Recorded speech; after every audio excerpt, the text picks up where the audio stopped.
የጻድቅ ሰው ጸሎት ስለሆነ ብርቱ ታምር ይፈጸማል ሁልጊዜ በቤቱ።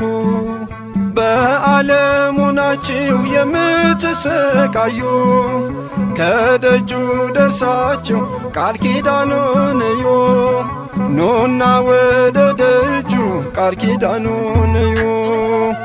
ገብረ መንፈስ ቅዱስ ጻድቁ ሐዋርያ የጽድቅ ፍሬ አፍርቷል በኢትዮጵያ። የጽድቅ ፍሬ አፍርቷል በኢትዮጵያ። በስመ አብ ወወልድ ወመንፈስ ቅዱስ አሃዱ አምላክ አሜን። በክርስቶስ ክርስቲያን፣ በወልድ ውሉድ፣ በመንፈስ ቅዱስ መንፈሳውያን የተባላችሁ የክርስቶስ ቤተሰቦች የእናታችን የቅድስት ድንግል ማርያም የአስራት በኩራት ልጆች ሁላችሁም በያላችሁበት በወደደን ባፈቀረን በጌታችን በመድኃኒታችን በኢየሱስ ክርስቶስ ፍጹም ሰላምታ ሰላም ልላችሁ እወዳለሁ። ከእድሜያችን ይህንን ቀን ሰዓት ደቂቃ ባርኮ ቀድሶ እግዚአብሔር ለዚህ ለተቀደሰ ቀን አድርሶናልና ለቅድስት ሥላሴ ክብር ምስጋና ይግባው። አትለይምና እናቱ እናታችን ወላዲተ አምላክ እመብዙኃን ለስም አጠራሯ ክብር ምስጋና ይድረሳት። እንኳን ለቅዱስ ጴጥሮስ ለጻድቁ አባታችን አቡነ ገብረ መንፈስ ቅዱስ ወርሃዊ ክብረ በዓል በሰላም በጤና ደረሰና ደረሳችሁ። ተከታታዮች ቤተሰብ ሁላችሁንም በመግቢያው ላይ ፍጹም በሆነው በክርስቶስ ሰላምታ እንዳቀረብኩላችሁ ይሄንን ገድል ድርሳናት ስንክሳር የምትሰሙ በድጋሚ እንዳትረሱ ሁልጊዜም አንድ ብርጭቆ ውሃ በማዘጋጀት ይሄንን ገድል አምናችሁ ጸልያችሁ ሰምታችሁ በጽሞና ብትጠጡት ከያዛችሁ ደዌ ትፈወሳላችሁ። ብትጠመቁት ከያዛችሁ ከአጋንንት ስራት ትፈታላችሁ።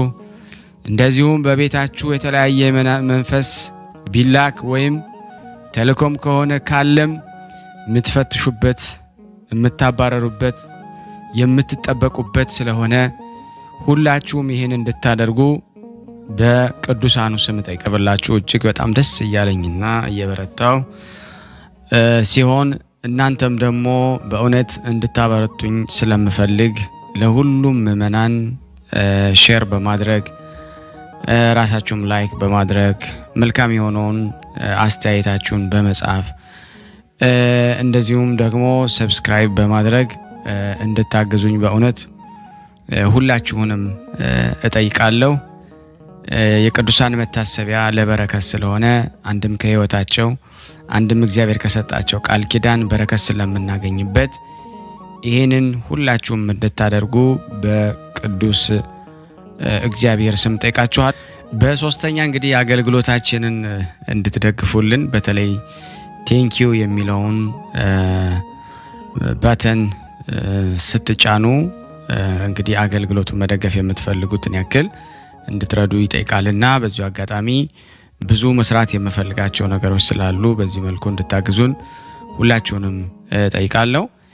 በመቀጠል በሶስተኛ በአራተኛ ደረጃ ላስቀምጠላችሁ የምፈልገው ነገር እግዚአብሔር ያደረገላችሁን ቅዱሳን በዚህ ገድል ድርሳናት ሰምታችሁ ህይወታችሁ ብዙ የተቀየረ እንዳለ አውቃለሁ። ጥቂቱን እየመጣችሁ እየነገራችሁኝ ነበርና በእናንተ መልካም አስተያየት እግዚአብሔር ያደረገላችሁን ድንቅ ተአምሮን ለመመስከር ጀምረናል። ብዙዎቻችሁ እየላካችሁልን ነው፣ እናመሰግናለን። አሁንም ከሁላችሁ ይሄንን እጠብቃለሁ። እኔም እንዲህ እያደረኩ አስተላልፋለሁ። የእግዚአብሔር የክርስቶስ ቤተሰቦች ያደረጋችሁ በዋትስአፕ ቁጥሬ እንድትልኩልኝ ሁላችሁንም አሳስባለሁ። ለላካችሁልኝ ሁሉ በጣም አመሰግናለሁ። የቅዱሳን ዝክር ተከታታዮች ሁላችሁም ሼር ላይክ በማድረግ ለምእመናን እንድታደርሱ በቅዱስ ጊዮርጊስ ስም ጠይቃችኋለሁ። ከዚህ በመቀጠል የክቡራን የአብይት አባቶቻችን ሐዋርያት የጴጥሮስና የጳውሎስ የሰማዕትነታቸው መታሰቢያ ነው። ይህ ጴጥሮስ ከቤተ ሳይዳ ነበረ፣ አሳ አጥማጅ ነበረ። ጌታችንም ከተጠመቀባት ዕለት ማግስት አግኝቶ መረጠው። ከእርሱ አስቀድሞም ወንድሙ እንድርያስን አግኝቶ መረጠው።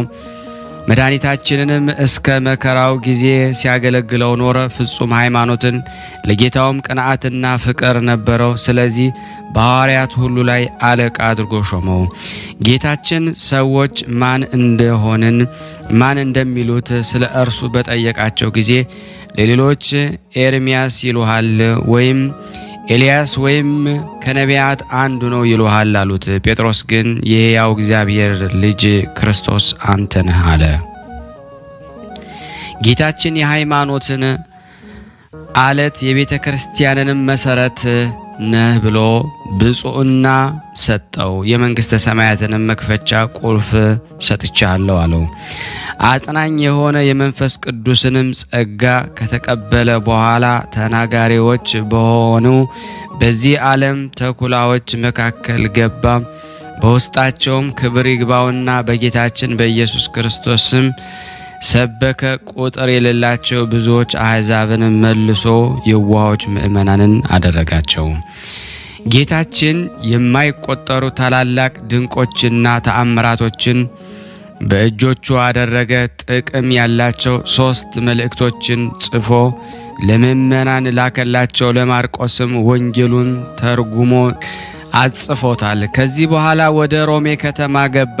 የከተማው መኳንንት ወደሚሰበሰቡበት ወደ ታላቁ የጨዋታ ቦታም ሄዶ በታላቅ ድምፅ እንዲህ ብሎ ተናገረ። የሚራሩ ብፁዓን ናቸው፣ ለራሳቸው ይራሩላቸዋልና። የዚህን ተከታታይ ቃሎች ተናገረ። በዚያን ጊዜ የነበሩ 4 የድንጋይ ምሰሶዎችም በሚያስፈራ ድምፅ አሜን አሉ። የተሰበሰቡትም ይህን ቃል በሰሙ ጊዜ ደነገጡ። ከ7 ዓመት ጀምሮ ሰይጣን ያደረበት አንድ ሰው ነበረ። ከነዚያ ድንጋዮች ቃልን ስለሰማ ያን ጊዜ ጋኔኑ ጣለው፣ ከእርሱም ወጥቶ ሄደ። መኳንንቱም ፈርተዋልና ስለዚህ ነገር እያደነቁ ወደ ቤታቸው ገቡ። ከከተማው መኳንንት ቀውስጦስ የሚባል አንድ ወደ ቤቱ በገባ ጊዜ ስሟ አክሮሲያ ለምትባል ሚስቱ ዓለምን ስለመተው ለድሆችም ስለመራራትና የመሳሰለውን ቃል ጴጥሮስ እንዴት እንዳስተማረ ነገራት። እርሷም በሰማች ጊዜ በልቧ ነቅታ ይህን ነገር መልካምና ድንቅ ነው አለች። ጴጥሮስ ያስተማረውንም ሁሉ ያደርጉ ዘንድ በአንድነት ተስማሙ። ከዚህ በኋላ ገንዘባቸውን ሁሉ ለድሆች ሰጡ። ከዕለት ራት በቀር ምንም አላስቀሩም። ከጥቂት ቀኖች በኋላ ንጉሡ ስለ መንግሥት ሥራ ከእርሱ ጋር ለመማከር በቶሎ እንዲደርስ ወደ እርሱ መልእክት ላከ። ቀውስጦስም ይህን በሰማ ጊዜ ገንዘብ ስላልነበረው ፈርቶ ደነገጠ፣ ተጨነቀም። ምክንያቱም አመካኝቶ ይሰወር ዘንድ ከሚስቱ ጋር ተማከረ። እርሷ ግን ምክንያት አታድርግ፣ ነገር ግን ወደ ንጉሥ ሂድ፣ የጴጥሮስም አምላክ ጎዳናህን ያቅናልህ አለችው። እርሱም ነገሯን ተቀብሎ ወደ ንጉሥ ሄደ። በመንገድ ከእግዚአብሔር የታዘዘ ብዙ በረከትን አገኘ። ወደ ንጉሥም ደረሰ። ንጉሡም በደስታና በክብር ተቀበለው። ከ3 ዓመት በኋላ ወደ ቤቱ በተመለሰ ጊዜ 2 ልጆቹ የተመረዘ ውሃ ጠጥተው እነሆ ሙተው ነበረ። ሚስቱም ለእርሱ መንገርን ፈራች። ብዙ ምሳሌዎችን ከመሰለችለት በኋላ ነገረችው። በሰማ ጊዜ እጅግ አዝኖ አለቀሰ። ሚስቱም እንዲህ አለችው፣ ጌታዬ ሆይ ልባችን የሚያጽናናበትን እርሱ ያደርጋልና የጴጥሮስን ፈጣሪ እግዚአብሔር እንለምነው።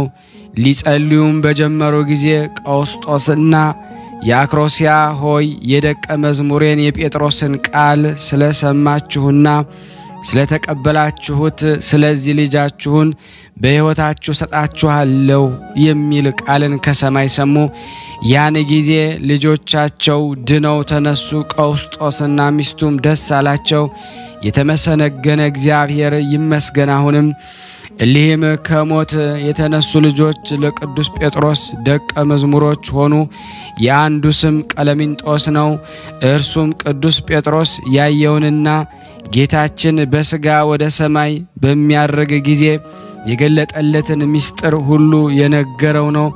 ሰዎች ሊያዩአቸው የማይገባቸውን መጻሕፍትን አስረከበው። ይህንን ቀለሚንጦስ ሊቀ ጵጵስናን ወንድሙን ዲቁና ሾማቸው። ከዚህ በኋላ ዳግመኛም ቅዱስ ጴጥሮስ አምላክን የወለደች ንጽሕት ድንግል እመቤታችን ማርያም ክብሯን በምሳሌ ያየ በቀስተ አምሳል ደመና አይቷልና በላዋም የብርሃን ድንኳን ነበረ። በድንኳኑ ውስጥ አምላክን የወለደች ቅድስት ድንግል ማርያም ተቀምጣለች። በእጆቿም ውስጥ የነበልባል ጦሮችና ሰይፎች የያዙ መላእክትን የመላእክት አለቆች በዙሪያዋ ነበሩ። እንዲህ እያሉ ያመሰግኗት ነበረ። ከእርሷ የድኅነት ፍሬ የተገኘ የተሰመረች የወይን ተክል አንቺ ነሽ። ማኅፀንሽ የእግዚአብሔር በግ የተሸከመ ንጽሕት አዳራሽ አንቺ ነሽ። ሁለተኛም እንዲህ ይሏት ነበር፣ የብርሃን እናቱ ሆይ፣ የምሕረት መገኛ ሆይ ደስ ይበልሽ። የአማልክት አምላክ የፍጥረት ሁሉ ጌታ የሆነ የመድህን ዙፋን ሆይ ደስ ይበልሽ። ክብርና ምስጋና የተመላሽ የፍጥረት ሁሉ እመቤቴ ደስ ይበልሽ። መላእክት ምስጋናዋንና ሰላምታዋን ባደረሱ ጊዜ ክብር ይግባውና ጌታችን ኢየሱስ ክርስቶስ ለእርሷ ተገልጦ ከእርሷ በቀር ማንም ሊያውቀው የማይቻል ነገር ግን ወዲያውኑ ምድር ተናወጸች። ሊነገር የማይቻል ምስጢርንም ገለጠላት። ከዚህ በኋላ መድኃኒታችን በሀገሩ ሁሉ ቅዱስ ወንጌልን ይሰብክ ዘንድ ጴጥሮስን አዘዘው። ጴጥሮስ ወጥቶ ሄደ። ኢጲስ ወደምትባል የባህር ዳርቻ ልድያ ወደምትባል አገር ደረሰ። በአንዲት ዕለት ለኢዮጴ ሳለ ብርህት ደመና ዞረችው። እነሆም ሰፊ መጋረጃ ወደ እርሱ ወረደች። በውስጧም የእንስሳት የምድረ በዳ አውሬዎችና የሰማይ አዕዋፍ አምሳል ነበረ። ጴጥሮስ ሆይ ተነስና አርደህ ብላ የሚል ቃልን ከሰማይ ጠራው። ጴጥሮስ አቤቱ አይገባኝም፣ እርኩስ ነገር አልበላም፣ ወደ አፌም ከቶ አላገባም አለ። ያም ቃል ዳግመኛ ጠራውና እግዚአብሔር ንጹሕ ያደረገውን አንተ ርኩስ ነው አትበል አለው። ያም ቃል 3 ጊዜ መላልሶ እንዲህ ነገረው። በየነገሩም ወደ እርያው ወደ አራዊትና ወደ አዋፍ ስዕሎች ጣት ያመለክተው ነበረ። ከዚህ በኋላ ያቺ መጋረጃ ወደ ሰማይ ተመለሰች። ጴጥሮስ ስለ አየው ራእይ አደነቀ። ይህም ራእይ ወደ ፈጣሪያቸው እግዚአብሔር የሚመለሱ አሕዛብን ስለ መቀበል እንደሆነ አስተዋለ። ለወንድሞቹ ሐዋርያትም አሕዛብ የእግዚአብሔርን ቃል እንደተቀበሉ የ100 አለቃ ቆርኔሌዎስንም ከወገኖቹ ጋር እንዳጠመቀው ነገራቸው። ከዚህ በኋላ ጴጥሮስ ከዮሐንስ ጋር ጌታችን እንዳዘዛቸው ወደ አንጾኪያ ከተማ ገቡ። የአገሪቱንም ሁኔታ ይጠይቅ ዘንድ ጴጥሮስ ዮሐንስን ላከው። ሰዎችም አግኝቶ ክፉ ነገር ተናገሩት፣ ሊገድሉትም ፈለጉ። እያለቀሱም ተመለሰ። ሰውነቱን ተበሳጨች። ጴጥሮስንም አለው፣ አባቶ የእሊህ ጎስቋሎች ክፋታቸው እንዲህ ከሆነ ወደ ነገሥታቱና ወደ መኳንንቱ ገብተን በጌታችን ስም በሰበከን ጊዜ ምን እንሆን ይሆን? እንዴትስ ሃይማኖትን እናስተምራለን? ቅዱስ ጴጥሮስ ወዳጄ ሆይ የ20ውን ቀን መንገድ በአንዲት ሌሊት ያመጣን እርሱ ስራችንን መልካም ያደረገልንና አትፍራ አትዘን አለው። ከዚህ በኋላ ወደ ከተማ መካከል ገብተው ክብር ይግባውና በጌታችን ስም ሰበኩ። የከተማውም ሰዎችና የጣዖታቱ አገልጋዮች በእነሱ ላይ ተሰበሰቡ። ታላቅ ድብደባንም ደበደቧቸው፣ አጎሳቆሏቸውም። ግማሽ የራስ ጠጉራቸውን ላጭተው ተዘባበቱባቸው፣ አስረው በግንብ ውስጥ ጣሏቸው። ከዚህም በኋላ ተነስተው ይረዳቸው ዘንድ ወደ እግዚአብሔር ጸለዩ። ወዲያውኑም ክብር ይግባውና መድኃኒታችን ኢየሱስ ክርስቶስ ኪሩቤልና ሱራፌል እያጀቡት ተገለጠላቸውና እንዲህ አላቸው፣ የመረጥኳችሁ ጴጥሮስና ዮሐንስ ሆይ በዘመኑ ሁሉ እኔ ከእናንተ ጋር እኖራለሁና አትፍሩ፣ አትዘኑም። ለመዘባበቻም በራሳችሁ መካከል ስለላጯችሁ አትደነቁ። ይህም መመኪያና ክብርን የክህነትን ሥርዓትና ምልክትንም ይሆናችኋል። ካህን የሚሆን ሁሉ ያለዚህ ምልክት ሥጋዬንና ደሜን ማቀበል አይችልም። ይህ ምልክት እያለው የሚሞት ካህን ኃጢአቱ ይሰረይለታል። ይህን ካላቸው በኋላ ከእርሳቸው ዘንድ በክብር አረገ። ከዚህ በኋላ ጳውሎስ መጥቶ ዮሐንስን ተገናኘው። የዚህ አገር ሰዎች ያደረጉብህ ምንድነው አለው። እርሱም ስለ እኔ አታድንቅ፣ የሐዋርያትንም አለቃ በእኔ ላይ ባደረጉት አምሳል አድርገውበታልና አለው። ጳውሎስም አጽናናቸው፣ እንዲህ አላቸው፣ እኔ በጌታችን ፍቃድ ወደ ከተማው ውስጥ ገብቼ እናንተም አስገባችኋለሁ። በዚህ በኋላ ጳውሎስ ሂዶ ምክንያት ፈጠረ። ጣዖታቸውንም እንደሚያመልክ መስሎ ሐዋርያትን እንዲያቀርቡለትና ስለ ሥራቸውም እንዲጠይቃቸው የከተማውን መኳንንት አነጋገራቸው። መኳንንቱም ወደ ጳውሎስ እንዲያቀርቧቸው አዘዙ። ባቀረቡም ጊዜ ጳውሎስ ስለ ሥራቸው ጠየቃቸው። እነሱም ድንቆችንና ተአምራቶችን ለማድረግ ለክርስቶስ ደቀ መዝሙርቶች እንደሆኑ ነገሩት። ዳግመኛም እናንተ እንደ እርሱ ማድረግ ትችላላችሁን አላቸው። እነርሱም አዎ፣ በእርሱ ስም ሁሉን ሥራ መስራት እንችላለን አሉት። ከዚህ በኋላ ከእናቱ ማኅፀን ዕውር ሆኖ የተወለደውን ዓይኑን አበሩ። የንጉሡን ልጅ ከሞተ በ3 ወር ሥጋው ከተበላሸ በኋላ ከመቃብር አስነሱት። ንጉሡና የከተማው ሰዎች ሁሉ ክብር ይግባውና በጌታችን በኢየሱስ ክርስቶስ አመኑ። ጴጥሮስም ምድሩን ረግጦ ውሃውን አፈለቀ። በአብና በወልድ በመንፈስ ቅዱስ ስም አጠመቋቸው። በቀናች ሃይማኖትም እንዲጸኑ አደረጓቸው። ከዚህ በኋላ በሎዶቅያ ያሉ ምእመናን የቂሳሮስ ባሕር ከወሰኑ አልፎ ብዙ ሰዎችን ከአትክልት ቦታቸው ከከብቶቻቸው ጋር እንዳሰጠማቸው ወደ ቅዱስ ጴጥሮስ ላኩ። ጴጥሮስም ተወዳጅ ዮሐንስ ወደ እነርሱ ላከ። ዮሐንስም ወደ እነርሱ ሲጓዝ በጎዳና በግ አገኘ። በጉንም እንዲህ ብሎ ላከው፣ ወደ ቂሳሮስ ወንዝ ሂድ፣ የክርስቶስ ደቀ መዝሙር ወደ አንተ ልኮኛል።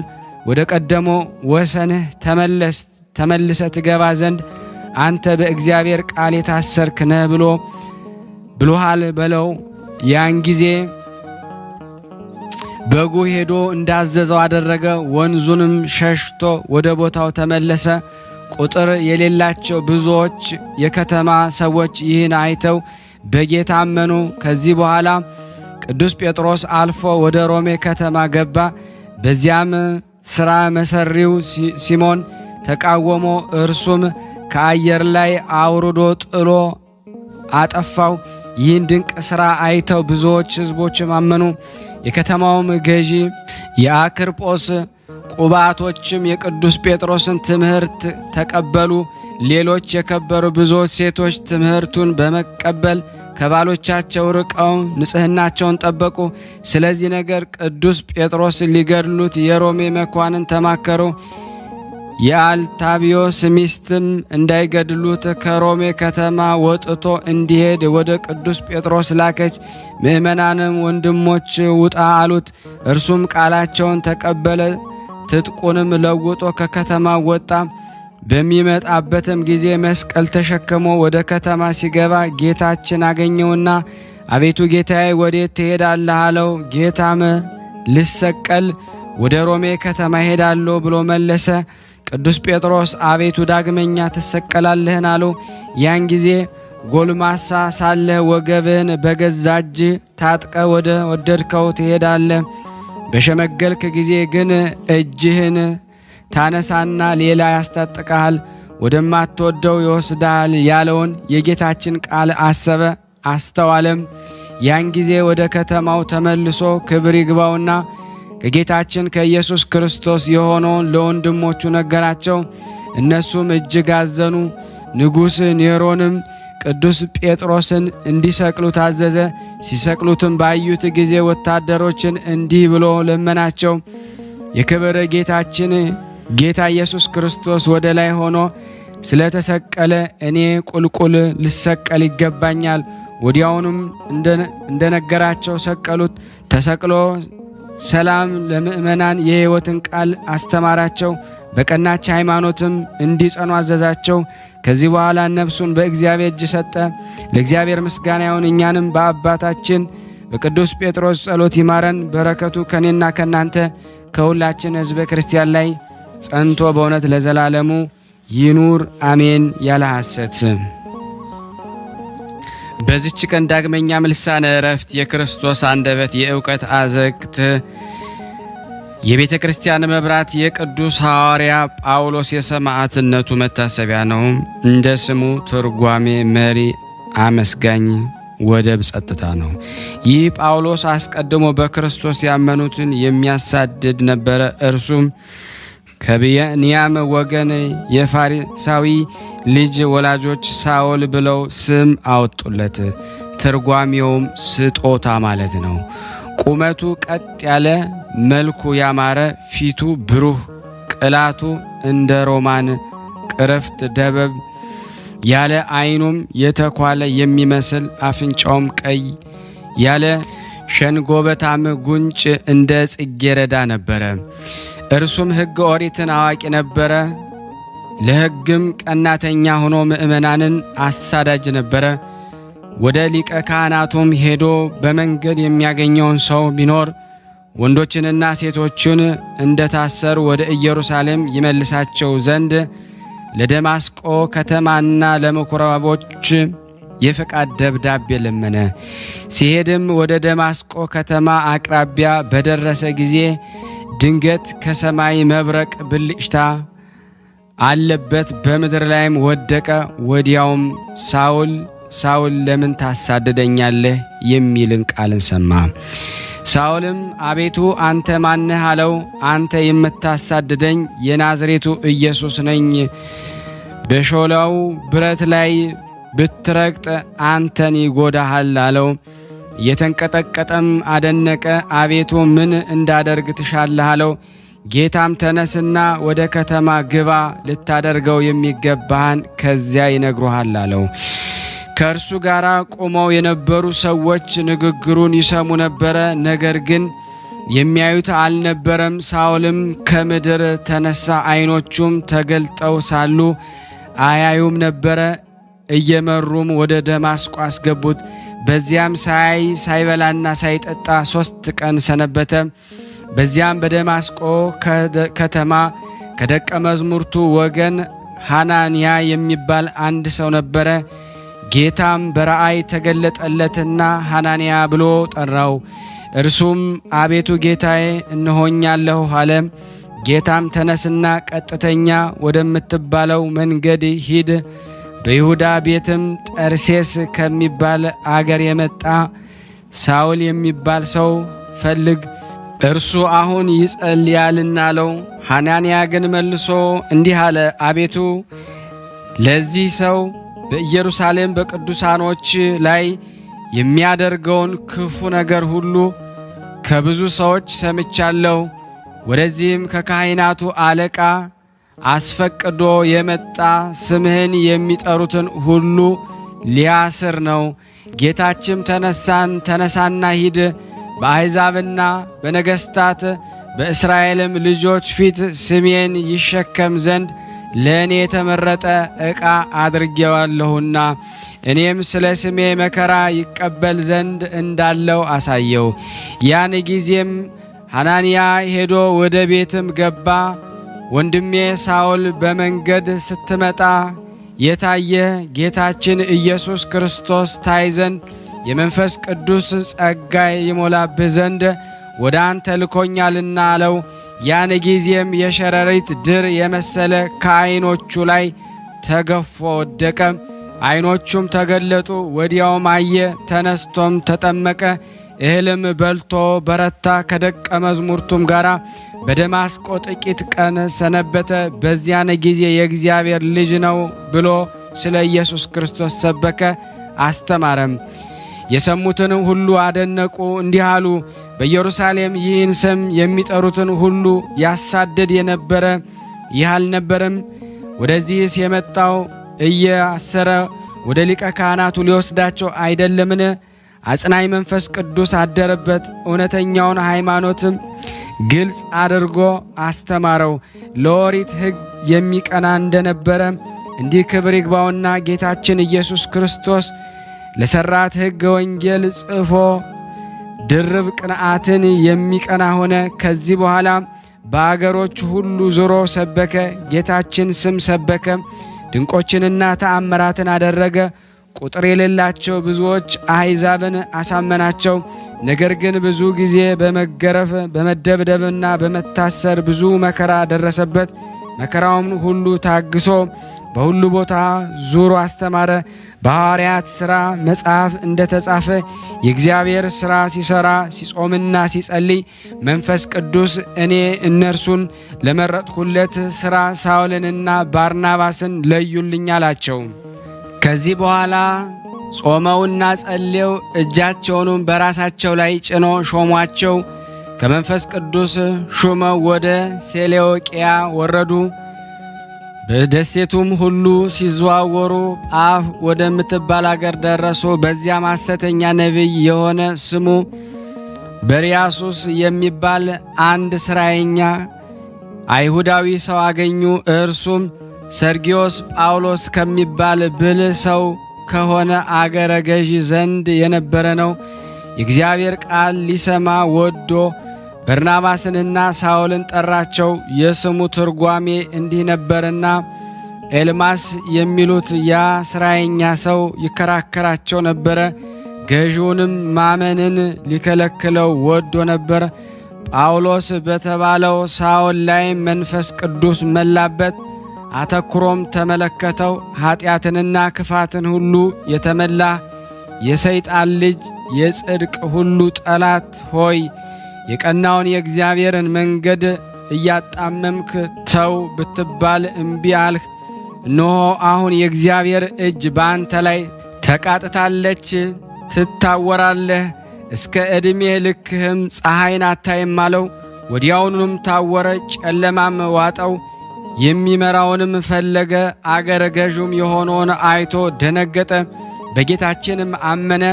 ከዚህ በኋላ ሂደው ወደ ሊቃኦንያ ከዚያም ወደ ልስጥራንና ደርቤን ከተማ ወደ አውራጃውም ሁሉ ገብተው አስተማሩ።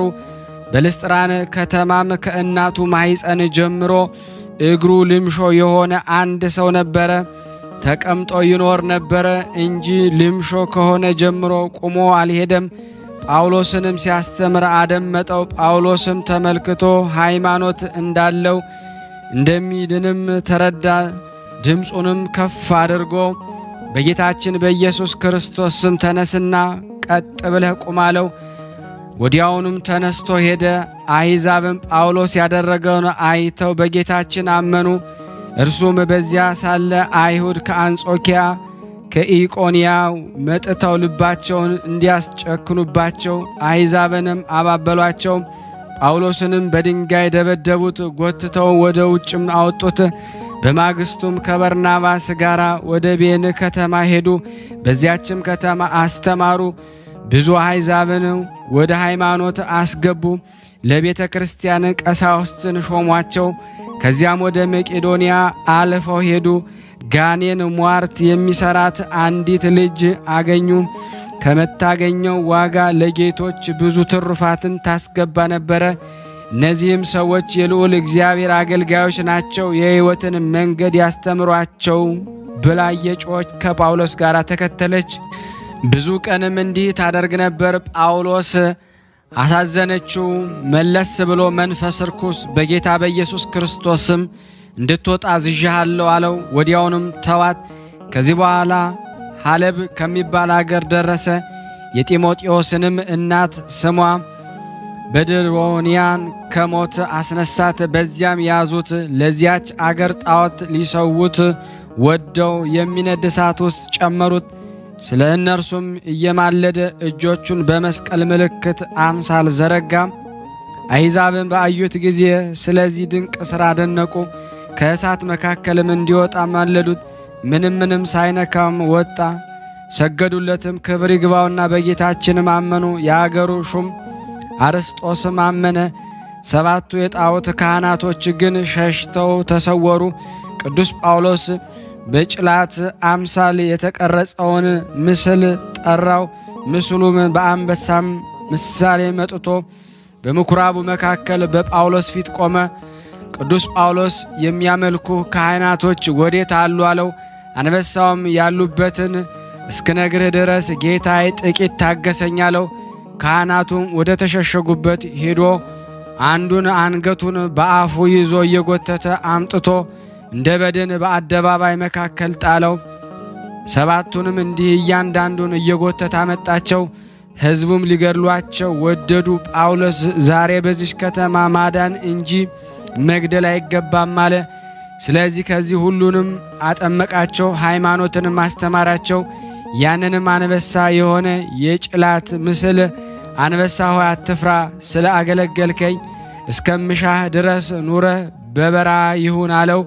ያን ጊዜ ወደ በረሃ ሄደም። ጳውሎስ ከዚያ ተነስቶ አካ ወደሚባል ከተማ ሄደ። ስቅንጥስ ከሚባል ደቀ መዝሙርም ጋር ተገናኘ። አይሁድም ዜናውን ሰምተው ከአሕዛብ ጋር ተሰበሰቡ። ይዘው ጭንቅ የሆነ ስቃይን አሰቃዩት። ዳግመኛም 2 በሮችን አመጡ።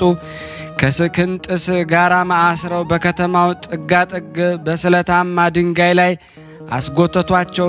ደማቸውም እንደ ውሃ ፈሰሰ። አጥንታቸውም እስከሚታይ ድረስ ስጋቸው ተቆራረጠ። ወደ ጌታም ጸለዩ። ያን ጊዜ በሮቹ ከሚነዳቸው ጋር ድንጋይ ሆኑ። አሕዛቡ ባዩ ጊዜ ለመኮንኑ ነገሩት። እርሱም ተቆጣ። ወደ እርሱም እንዲያቀርቧቸውና በድንጋይ እንዲወግሯቸው አዘዘ።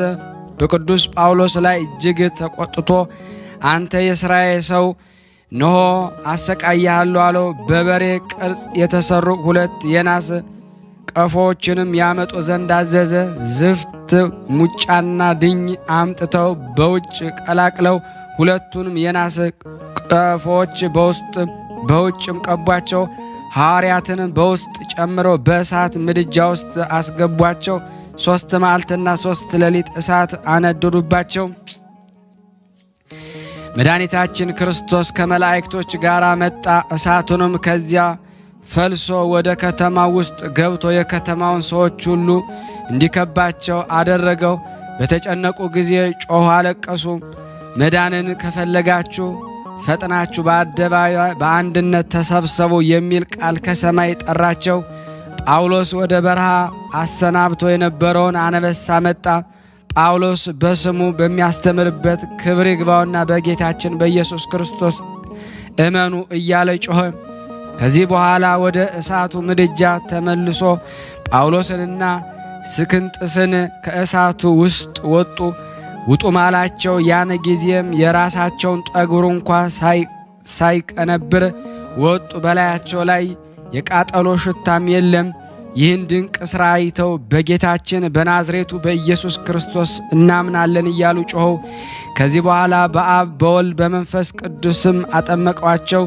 ስቅንጥስንም ቅስናን ሾሞላቸው። ከዚህ በኋላ ከሐዋርያው ፊልጶስ ጋር ወደ 2 አገሮች በአንድነት ሄዱ። ከዚህ በጌታችን ስም ሰበኩ። የአገሩ አለቆች ያዟቸው፣ እጆቻቸውን እግሮቻቸውን አሰሯቸው። በአንገቶቻቸው የብረት ሰንሰለቶችን አስገቡ። ራሶቻቸውን የሚሸፍን የብረት ቆብን ሰሩላቸው። ዳግመኛም በእጅና በመሃል እጅ በጣቶቻቸው ምሳሌ ሰርተው በእጆቻቸውና በክንዶቻቸው በእያንዳንዳቸው የብረት እጅ ጨመሩ።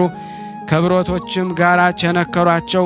ሁለተኛም እስከ አንገት የሚደርስ በትከሻ አምሳል ሰሩ። በፊትና በኋላም ቸነከሯቸው። ደግሞ መላ አካላቸውን የሚከብና ከአካላቸው ምንም እንዳይታይ የሚሸፍን የብረት ሰሌዳ ሰሩ። ከወገባቸውም ጋር ቸነከሩት። ችንካሮቹንም ተረከዛቸውን ነድለው ወደ ጭኖቻቸው እስከሚደርስና እስከ አቆሰሏቸው ድረስ የብረት ጫማ ሰርተው እግሮቻቸውም ቸነከሩ። ደግሞ በመሸፈኛ አምሳል የብረት አሰናፊል ሰሩ። ቀማሚዎችንም መጡ። አንድ መክሊት የሚመዝን እርሳስንም አመጡ። ታላቅ የብረት ጋንንም 7 ልጥር የሰሊጥ ቅባትን አመጡ።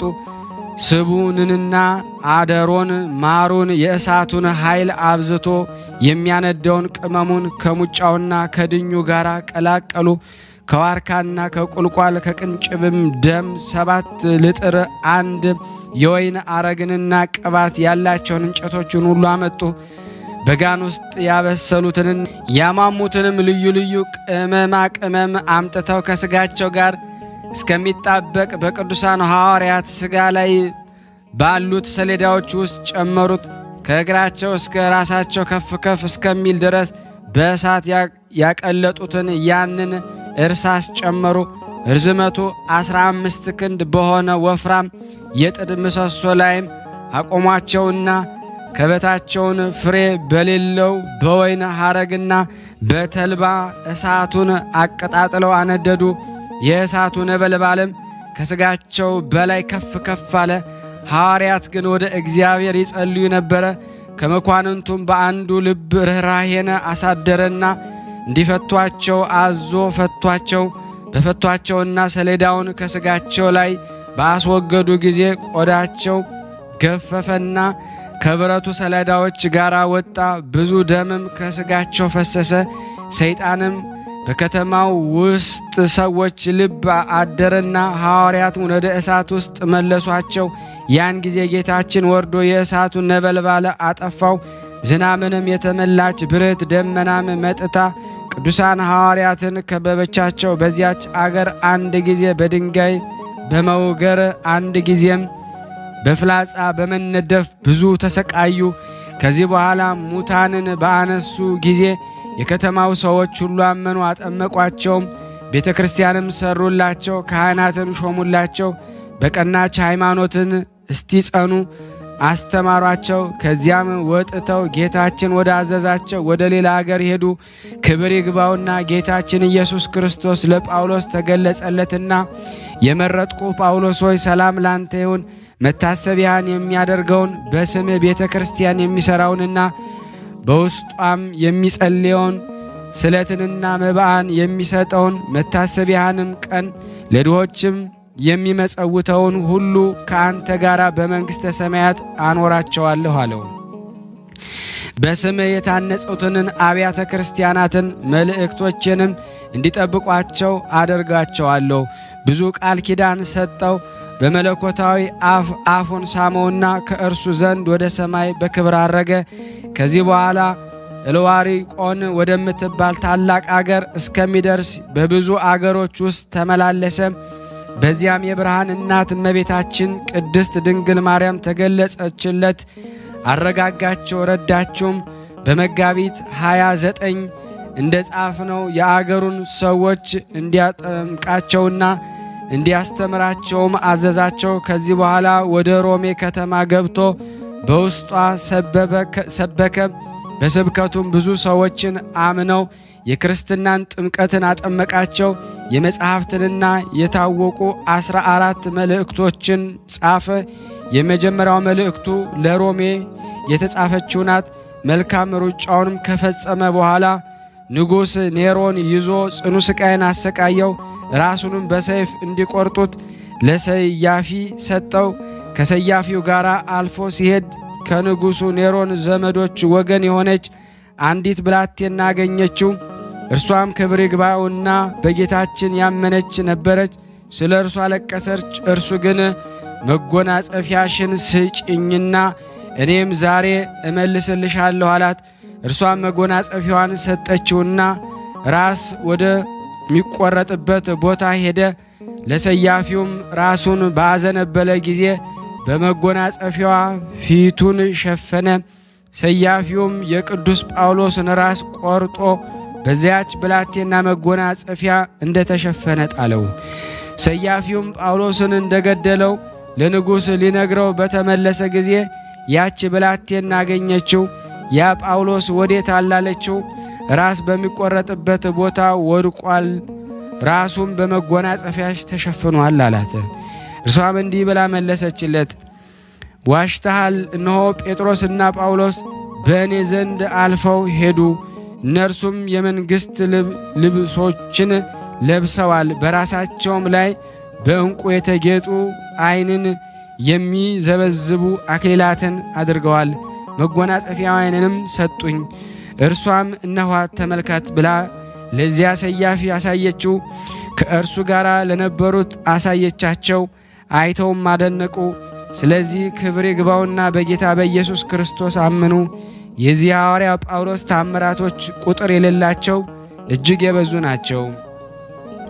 ለእግዚአብሔር ምስጋና ይሁን፣ እኛንም በጸሎቱ ይማረን። በረከቱም ከርዕሰ ሊቃነ ጳጳሳት ከአባ ማትያስ ከሁሉም ሊቃነ ጳጳሳት እና የቅድስት የሐዋርያት ቤተ ክርስቲያን ልጆች ከሆንን እንዲሁም ከማኅበረ የቅዱሳን ዝክር ቤተሰቦች ጋር ጸንቶ በእውነት ለዘላለሙ ይኑር አሜን። ያለ ሐሰት በረከታቸው ከኔና ከናንተ ከሁላችን ሕዝበ ክርስቲያን ላይ ጸንቶ ለዘላለሙ ይኑር አሜን። ያለ ሐሰት በዚች ቀን የመላእክት አለቃ የሳቁኤል የበዓሉ መታሰቢያ ነው።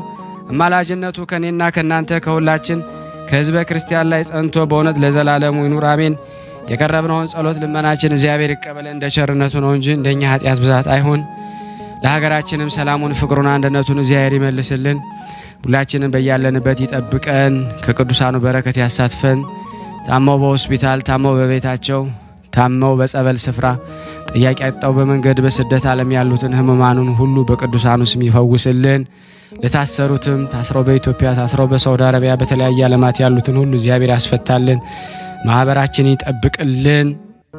በል አቡነ ዘበሰማያት አቡነ ዘበሰማያት ይትቀደስ ስምከ ትምጻእ መንግሥትከ ወይኩን ፈቃድከ በከመ በሰማይ ከማሁ በምድር ሲሳየነ ዘለለ ዕለተነ ሀበነ ዮም ህድግ ለነ አበሳነ ወጌጋየነ ከመ ንሕነኒ ንህድግ ለዘአበሰ ለነ ኢታብአነ እግዚኦ ውስተ መንሱት አላ ድኅነነ ወባልሐነ እምኩሉ ኩይስ መዛከ ይእቲ መንግሥት ኃይል ወስብሐት ለዓለመ ዓለም በሰላመ ቅዱስ ገብርኤል መልአክ ኦ እግዝእትየ ማርያም ሰላም ለኪ ድንግል በህሊናኪ ወድንግል በስጋኪ እመ እግዚአብሔር ጸባዖት ሰላም ለኪ ብርክት አንቲ እማንስት ወብሩክ ፍሬ ከርስኪ ተፈሥሒ ፍሥሕት ኦ ምልዕተ ጸጋ እግዚአብሔር ምስሌኪ ሰአሊ ወጽልሒ አብ ፍቁር ወልድኪ ኢየሱስ ክርስቶስ ከመ ይስረይ ለነ ኃጣውኢነ አሜን። ስም የተመሰገነ ይሁን። አነሳስቶ ያስጀመረን አስጀምሮ ላስፈጸመ ለሉ እግዚአብሔር ክብር ምስጋና ይድረሰው። የተወደዳችሁ የክርስቶስ ቤተሰቦች ስለ እግዚአብሔር ድንቅ ስራ መመስከር ለምትፈልጉ ሁላችሁም በዚሁ አጋጣሚ ስልክ ቁጥሬን አስቀምጥላችኋለሁ፣ እንድትልኩልኝ በትህትና እጠይቃችኋለሁ።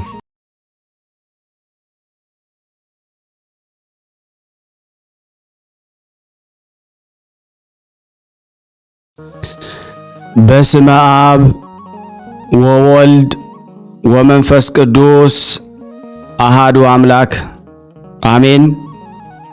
የተወደዳችሁና የተከበራችሁ የቅዱሳን ዝክር ተከታታዮች የእናታችን የቅድስት ድንግል ማርያም የአስራት በኩራት ልጆች ሁላችሁም በያላችሁበት ፍጹም በሆነው በጌታችን በመድኃኒታችን በኢየሱስ ክርስቶስ ፍጹም ሰላምታ ሁላችሁንም ሰላም ልላችሁ እወዳለሁ። ከእድሜያችን ይህን ቀን ቀድሶ ባርኮ ለሰጠን ለአጋዕዝተ ዓለም ቅድስት ሥላሴ ክብር ምስጋና ይድረሰው። አትለይምና እናቱ እናታችን እመብዙኃን ለስም አጠራሯ ክብር ምስጋና ይድረሳት።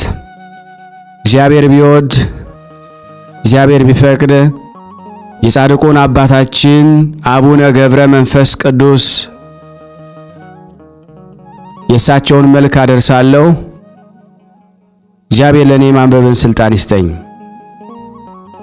ውድ የተወደዳችሁና የተከበራችሁ የቅዱሳን ዝክር ብዙ ጊዜ መልካቸውን ለብቻቸው አድርገህ አውጣል ላላችሁ እያዘጋጀው ማውጣት ጀምሬያለሁና ሰብስክራይብ ያላደረጋችሁ ቤተሰብ ያልሆናችሁ ሰብስክራይብ፣ ላይክ ያላደረጋችሁ ላይክ፣ ሼር ያላደረጋችሁ ሼር እያደረጋችሁ ይህ የሚዘጋጅላችሁ ድምጽ በስራ ቦታ ደክሟችሁ መጸለይ ባትችሉ ጉዞ በምታደርጉበት ጊዜ እየተረዳዳን እኔ እያነበብኩ እናንተ እየተባረካችሁበት የምትሄዱበት ጸሎት ስለሆነ ለምና እንድታደርሱልን በስላሴ ስም እንጠይቃለን።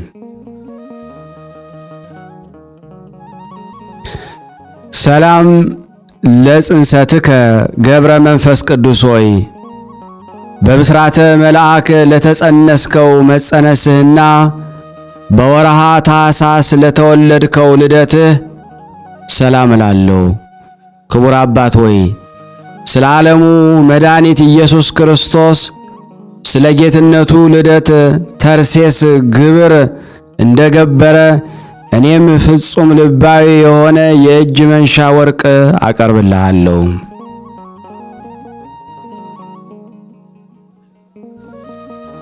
ሰላም ለተሐጽኖትከ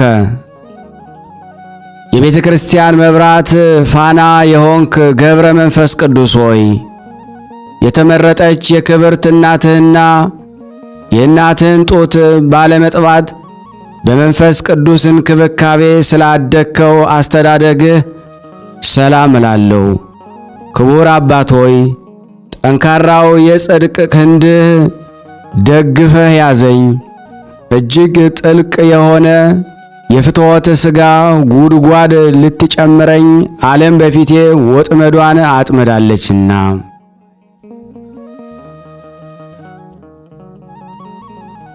ሰላም ለዝክረ ስምከ ገብረ መንፈስ ቅዱስ ሆይ በእንጨት ያይደለ የብርሃኑ ጸዳል እጅግ በሚያበራ አምድ ብርሃን ለተቀረጸ ስም አጠራርህ ሰላም እላለሁ። ክቡር አባት ሆይ በኃጢአት ድጥ ላይ ለመውደቅ የሚፍገመገሙትን በኃያሉ ክንድህ ፈጥነ የምትደግፍ ነህና በዓለም ላይ መልካም ዝናን ስላተረፈው ስም አጠራርህ ኢትዮጵያ ታመሰግንሃለች፣ ግብፅም ትዘምርልሃለች። ሰላም ለስዕርተ ርእስከ ገብረ መንፈስ ቅዱስ ሆይ በቅባ ሃይማኖት ለሰለሰ ስዕርተ ርእስህና በፈጠረ ክሳድህ ላይ ለሚገኘው ርእስህ ሰላም እላለሁ። ክቡር አባት ሆይ በትሩፋተ ገድል በዋጃሃት በመንግሥተ ሰማያት ክፍል በዚያ ከኔ ጋር ይሆን ስትል በጆሮዬም ንገረኝ።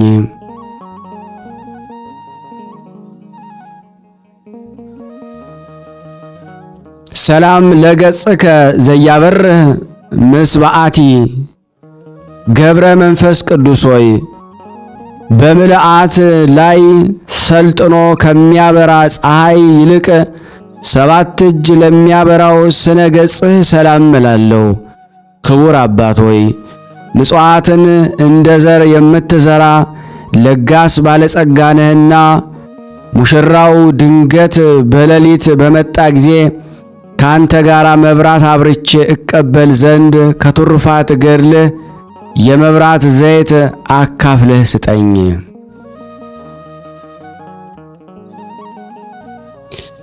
ሰላም ለቀራንብቲከ ገብረ መንፈስ ቅዱስ ሆይ በባለሟልነት ጸጋና ግርማ ሞገስ ለተሸለሙ ቀራንብቶችህ ሰላም እላለሁ። ለሥጋዊ ምድር መድረክ መብራት ለሆኗት ዐይኖችህም ሰላም እላለሁ። ክቡር አባት ሆይ የተከበሩ ጉባኤ መካከል አንተ እጅግ የተከበርክ ነህና የአእምሮህን ሕግ በልቦናዬ ሰሌዳ ላይ ጻፍ፣ አእምሮዬ ትክክል ያይደለ ነውና።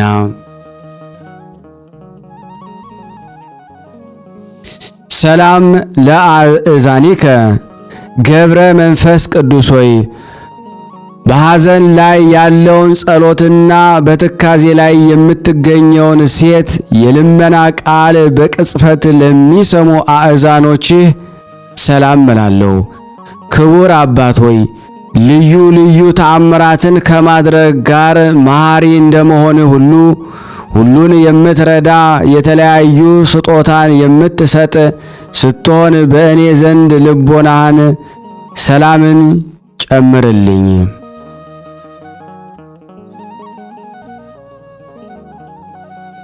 ሰላም ለመላቲሂከ ገብረ መንፈስ ቅዱስ ሆይ ኃጥኡን ሰው ለማዳን ከሱ ዘንድ የንስሐ እንባ ምንጭ ለሚፈልቅበት ጉንጮችህ ሰላም እላለሁ። ክቡር አባት ሆይ ጽኑዓን መሰናክሎችን በአሸናፊነት ለመውጣት ልዩ ኃይል ነህና አቤቱ ከስውር የሰይጣን ወጥመድ ሰውረኝ፣ ከግፈኛ ሰው መገፋትም አድነኝ።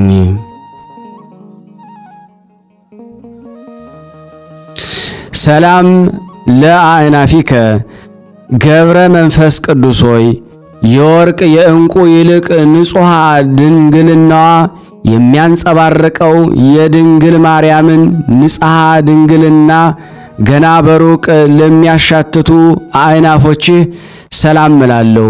ክቡር አባት ሆይ አነዋወር ልዑላዊ ምጡቅ እንደመሆንህ መጠን የመብረቅን ሰረገላ በፊት ለፊት በማስቀደም የዛን የወላቂ ጋኔን ሰራዊት ጠላቶችን ተከታትለህ አጥፋቸው።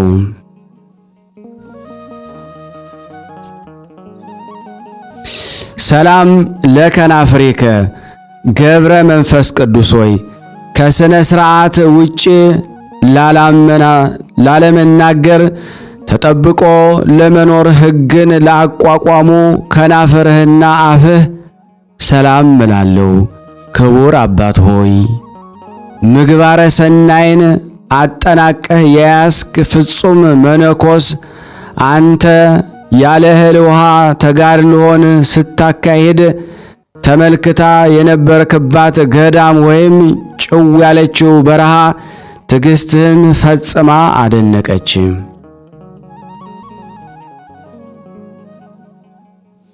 ሰላም ለአስናኒከ ገብረ መንፈስ ቅዱስ ሆይ በኃጢአት መጠረስ ላልጠረሱ አስናኖችህ ሰላም እላለሁ።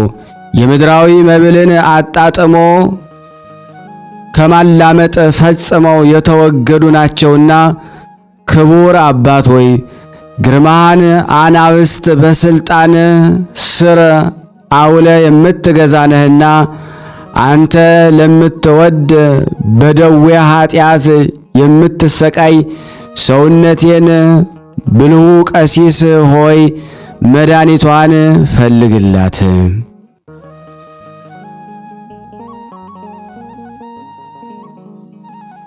ገብረ መንፈስ ቅዱስ ሆይ እውነተኛውን የክርስቶስን ሃይማኖት ላስተማረ አንደበትህና ችግርን ለሚያቃልል ስልጣነ ቃልህ ሰላም እላለሁ።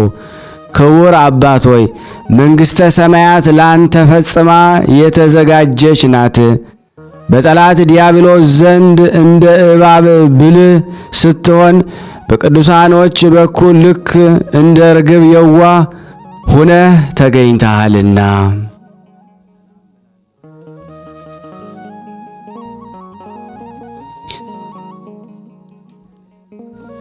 ሰላም ለእስትንፋስከ ገብረ መንፈስ ቅዱስ ሆይ ለሕሙማን በልብሱ ዘርፍ ፈውስ የሚሰጥ አንደበቱ ከማር ከወተት የሚጣፍጥ በመልአኩ ኃይል አዳኝ ከሚሆን ከጳውሎስ እስትንፋስ የማዳኑ ተባባሪ ለሚሆን እስትንፋስህ ሰላም እላለሁ።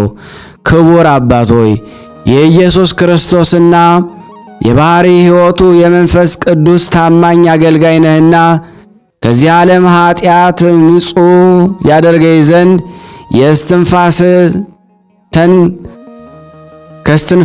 ትንፋስህ ከስትንፋሴ ጋር አንድነት ይፍጠሩ።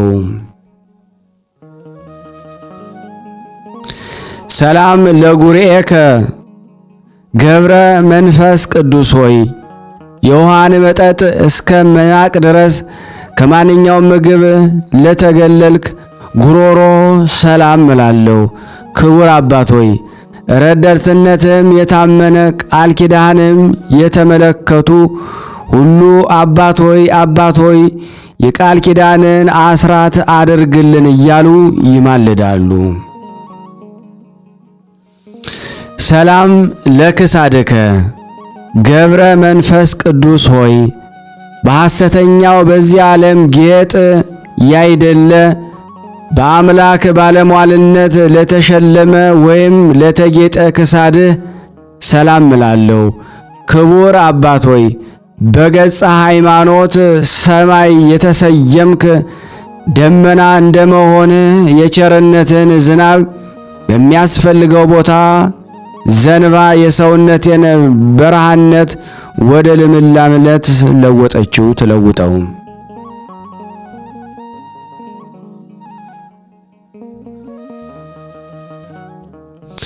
ሰላም ለመትከፍትከ ገብረ መንፈስ ቅዱስ ሆይ ከባዱን ጸምጻማ ድካም በመቀበል የቅዱሳንን አርዑተ ምንኩስና ወይም የምንኩስና ቀንበር ለተሸከመ ትከሻ ሰላም እላለሁ።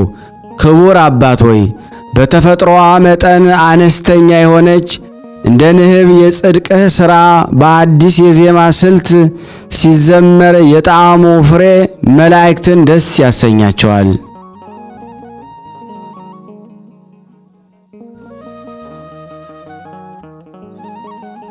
ሰላም ለዘባንከ ገብረ መንፈስ ቅዱስ ሆይ መራቆትንና ቁርን ለመቋቋም በሳር አምሳል ጸጉር ላበቀለ ዘባንህ ሰላም እላለሁ። ክቡር አባት ሆይ በምድር ላይ ከሚገኝ ጌጣጌጥ ሁሉ የተወገድክ ነህ እኮን።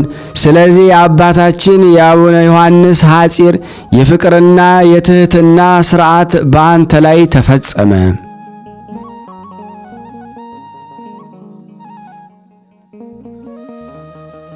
ሰላም ለእንግዳአከ ገብረ መንፈስ ቅዱስ ሆይ ዕውቀትና ጥበብን በማስገኘት ከሕፅንህ ጋር ትክክል ለሚሆን እግድ አሰላም እላለሁ። ክቡር አባት ሆይ ከፍቶታት ኃጥው ተጋዳዮች አባቶች በከፍተኛ ደረጃ ላይ ትገኛለህ። በነፍስ ክንፍ በንፋስ ክንፍ ተጭነ ትበራለህና ደመናውን የጫማህ መረገጫ ነውና።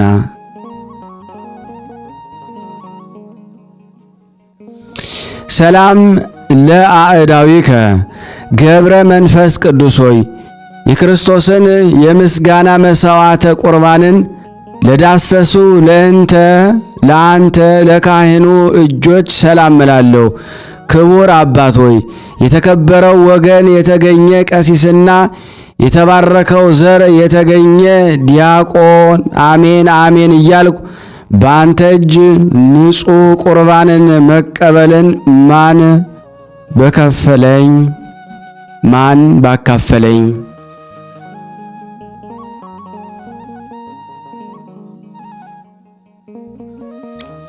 ሰላም ለመዛርኢከ ገብረ መንፈስ ቅዱስ ሆይ ፈጽመው ለማይለያዩና ለማይነጣጠሉ ኩርናህ ናም ዝራእትህ ሰላም እላለሁ። ክቡር አባት ሆይ የልዑል እግዚአብሔር አቃቤ ሕግ አዋቂ ብልህ ነህ። ሕንፃውን ምርጉ ከፈረሰ ዘንድ የነፍሴን አዳራሽ በቅድስና ጌጥ አስጊጠ አሳድስልኝ።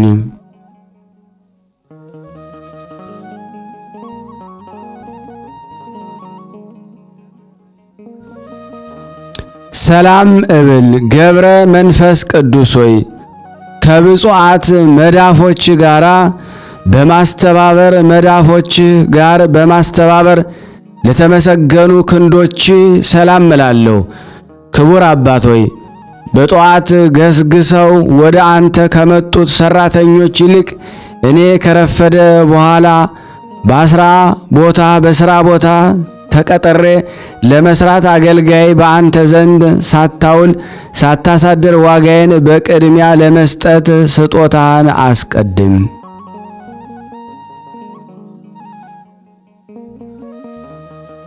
ሰላም ለአጻብኢከ ገብረ መንፈስ ቅዱስ ሆይ በጸሎት ጊዜ እንደ ፋና መብራት ለሚያበሩ ጣቶችህና አጽፋሮች ሰላም እላለሁ። ክቡር አባት ሆይ ለተናቀ ሥጋዊ ፈቃድ ንብረቴን በብብትና ባጠፋ በአባት ሆይ አንተ በቸርነት ብዛት እኔን ጎስቋላውን ልጅህን ተቀበለኝ።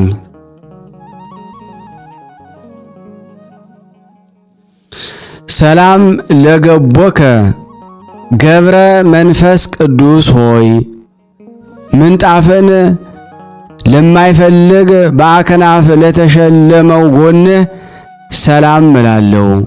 ክቡር አባት ሆይ ስምህ በሰማያዊ አምደ ወርቅ የተጻፈ ነውና የሰማይ መላእክት እያዩ ዘወትር ያነቡት ዘንድ ተጽፎ እንዳይቀር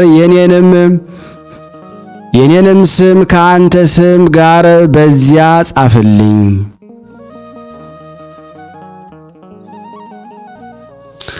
ሰላም ለከርስከ ገብረ መንፈስ ቅዱስ ሆይ ስንፍናን የሚያመጣ ምድራዊ ህብስትን ያይደለ ሰማያዊ ህብስትን ለተመገበ ከርስህ ሰላም እላለሁ። ክቡር አባት ሆይ ሁሉ በግልጽ ያከብረሃል፣ ሁሉም ያደንቀሃል። ለዕውራኖች ብርሃናቸው፣ ለአንካሶች ምርኩዛቸው፣ ለማይሰሙት የመስሚያ ቃል ድህንጻቸው ሆነሃልና።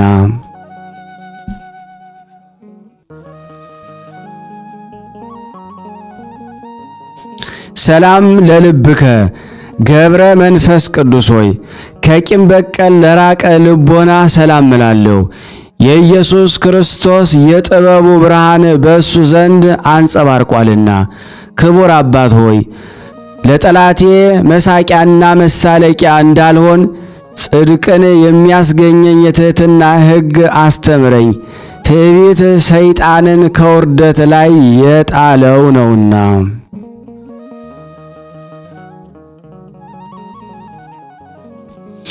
ሰላም ለኩልያቲከ ገብረ መንፈስ ቅዱስ ሆይ ከቀድሞው የኦሪት የፋሲካ በዓል ከበግና ከፍየል ኩልያት ከሚቀርበው መሥዋዕት ይልቅ ለተቀደሱትና ለተባረኩት ኩልያቶች ሰላም እላለሁ።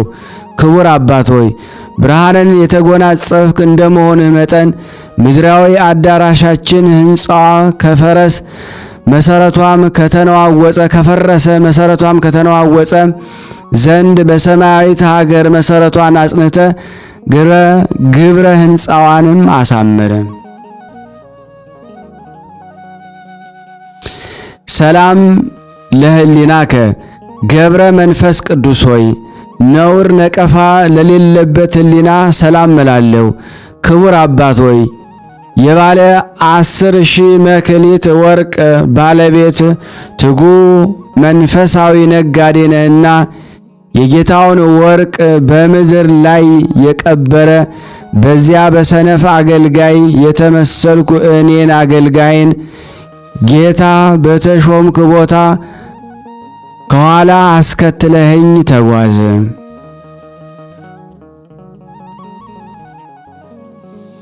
ሰላም ለአማውቲከ ገብረ መንፈስ ቅዱስ ሆይ እንደዚህ ዓለም ንብረት በገንዘብ ተገዝቶ ለማይገኝ ውሳጣዊ ሰውነት አማውትህ ሰላም እላለሁ።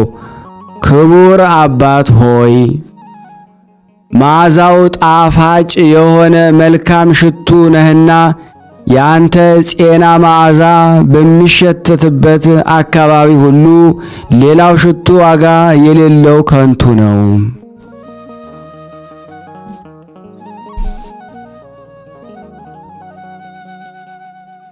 ሰላም ለህንብርትከ ገብረ መንፈስ ቅዱስ ሆይ ከእግርህ እስከ ራስህ ባሉት ሕዋሳቶች በሚገኝ በሰሌዳ ከርስ ላይ ለተቀመጠ ህንብርት ሰላም እላለሁ።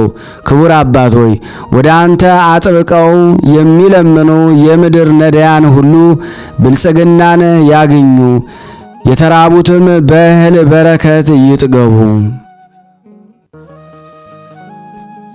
ሰላም ለሐቄከ ገብረ መንፈስ ቅዱስ ሆይ ከመከራና ከህመም ሀብል እንዲሁም ከግፍ የፀጉር ዝናር በስተቀር የቆዳ ዝናር ላልታጠቀው ገብ ሰላም እላለሁ።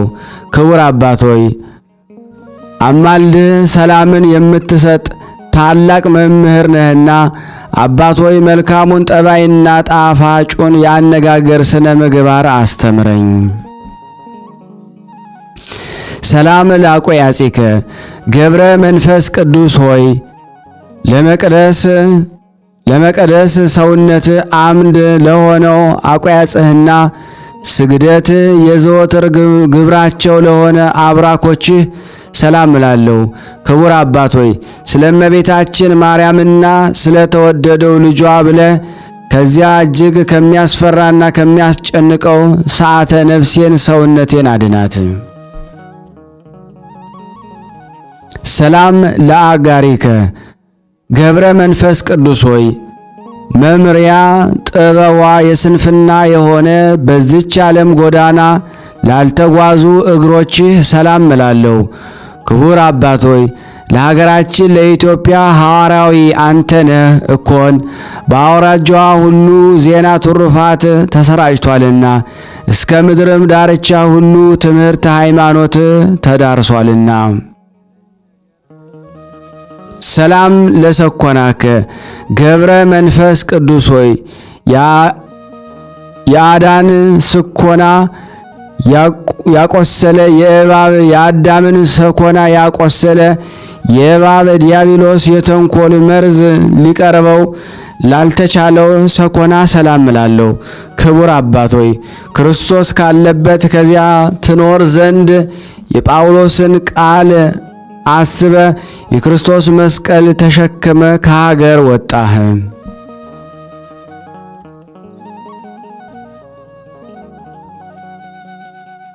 ሰላም ለመከየድከ ገብረ መንፈስ ቅዱስ ሆይ በጫማ ፈንታ ስውር የሆነች ፍለጋዋ የማይገኝ የጸሎት ሰረገላ ለተጫሙ ጫማዎችህ ሰላም እላለሁ። ክቡር አባት ሆይ እኔ የማርያም ታማኝ አገልጋዋ የጻፍኩትን ያነበብኩትን የምስጋና ደብዳቤ ያነቡልኝ ዘንድ የሰማያውያን መላእክት አስታውሰ ንገረኝ።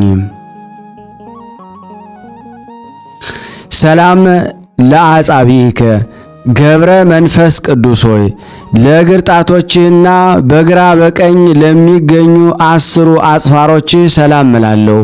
ክቡር አባት ሆይ እግዚአብሔር ደስ ወደ ማሰኘት ፊቴን እስክመልስ ድረስ ፈጥኖ እንዳይጠራኝ አምላክህን ማልድልኝ፣ ለምንልኝ። እሱ ምሕረቱ የበዛ ፍጹም ታጋሽ ነውና። ሰላም ለቆምከ ገብረ መንፈስ ቅዱስ ሆይ ገና መጠኑን ሳይደርስ አባት ዘመደ ብርሃን እንደ መልአክ ቁመና ላስደነቀው አካለ ቁመና ሰላም እላለሁ። ክቡር አባት ሆይ በፈጣሪ ክርስቶስ ፊት ቁሞ ሰማዕት ደሙን ጻድቅም ጾሙን የሚያስብበት ጊዜ በዚያ ከቂምና ከበቀል ሰዓት ሰውረኝ። ሰላም ለመልክዕከ ገብረ መንፈስ ቅዱስ ሆይ ደም ግባቱ ለሚያንጸባርቅ ስነ መልክህ ሰላም እላለሁ። ቅባ መንፈስ ቅዱስን ተቀብቷልና። ክቡር አባት ሆይ አንተ ምድራዊ ስትሆን ሰማይን ትገዛለህና፣ ስለዚህ ነገር አንደበቴ የምስጋናን ይናገራል፣ በፍጹም ልቦናዬም ለአንተ እገዛለሁ። ሰላም ለጸአተ ነፍስከ ገብረ መንፈስ ቅዱስ ሆይ አነዋወሯ የሞት ድምፅ ከማይሰማበት የሕመም ዜና የማይነገርበት ቦታ ለሚሆን ጸአተ ነፍስ ሰላም እላለሁ። ክቡር አባት ሆይ የገዳማን መነኮሳት አለቃቸው እንደመሆን በብርሃናት ጸዳል የተሸለሙ መላእክት ሙሽራው አንተን ይቀበሉ ዘንድ ከላይ ከሰማይ ይውረዱ። ሰላም ለበድነ ሥጋከ ገብረ መንፈስ ቅዱስ ሆይ ያዕቆብና ዮሴፍ ወደሱ ለመቅረብ እስኪፈሩ ድረስ በሰማይ ብርሃን ለተከበበው በድነ ሥጋ ሰላም እላለሁ። ክቡር አባት ሆይ ይህን መንፈሳዊ ብልጽግናህን የሚያቃልል ቢኖር ኃይለኛ ጉልበተኛ ሹመቱን ይቀማው። ሰላም ለግንዘተ ሥጋከ ገብረ መንፈስ ቅዱስ ሆይ ክቡር ምስጋና ለተገባው ለግንዘተ ሥጋ ሰላም እላለሁ። መጽሐፈ ገድልህ ግን ስለ ሁኔታው አይገለጽም። ክቡር አባት ሆይ ለእኔ ግን ግንዘተ ሥጋ በመላእክት ይመሰለኛል። ዳሩ ግን እሱ እግዚአብሔር ብቻውን ቢያውቅ እንጂ ሌላ ማን ሊያውቅ ይችላል? ሰላም ለመቃብሬከ ገብረ መንፈስ ቅዱስ ሆይ እንደ ዮካብድ ልጅ እንደ ሙሴ መቃብር አዳራሿ ላልታወቀና ለማንም ላልተገለጸ መካነ መቃብር ሰላም እላለሁ። ክቡር አባት ሆይ ነገር ግን መቃብር በኢየሩሳሌም ነው የሚሉ አሉ፣ በምድረ ከብድ ነው የሚሉም አሉ። ገብረ መንፈስ ቅዱስ ሆይ ምስጋናም የመቀበል ሰዓቱ አሁን ነው። የመልክህን ድርሰት በየክፍሉ የሚቻለኝን ጀምሬ ከፍጻሜ አድርሻለሁና ክቡር አባት ሆይ የተሰወሩ ወይም የተገደፈ ቃላቶች ቢኖር ግን ከዚህ ውስጥ የጎደለ ወይም የተጨመረ ነገር የለም። እንዲያው ሁሉ በሁሉ ምሉ የሆነ መልካም ነው እንጂ በለኝ። አባታችን የገብረ መንፈስ ቅዱስ ረድኤት በረከት በእኔ በእናንተ በሁላችን በሕዝበ ክርስቲያን ላይ ጸንቶ ለዘላለሙ ይኑር አሜን። ስናነብ የጎደለውን የነጠበውን በአፈ መላእክት አሟልቶ አቃንቶ ይቀበለን። ለሀገራችንም ሰላሙን፣ ፍቅሩን፣ አንድነቱን እግዚአብሔር ይመልስልን ዘንድ በአንድነት ሆነን ቅዱስ የሆነውን ገናና የሆነውን የእግዚአብሔርን ስም አባታችን ብለን እንጥራ። አባታችን ሆይ በሰማያት የምትኖር ስምህ ይቀደስ፣ መንግሥትህ ትምጣ፣ ፈቃድህ በሰማይ እንደሆነች እንዲሁም በምድር ትሁን።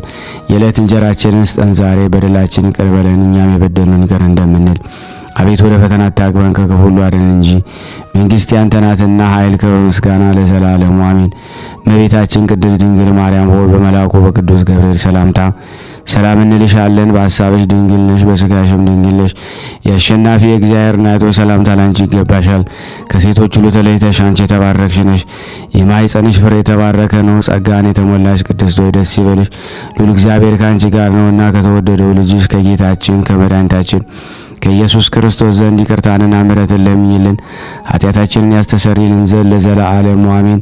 ምስጋና ይሁን አንድ አምላክ ለሚሆን ለአብ ለወልድ ለመንፈስ ቅዱስ ዛሬም ዘወትርም ለዘላለሙ አሜን።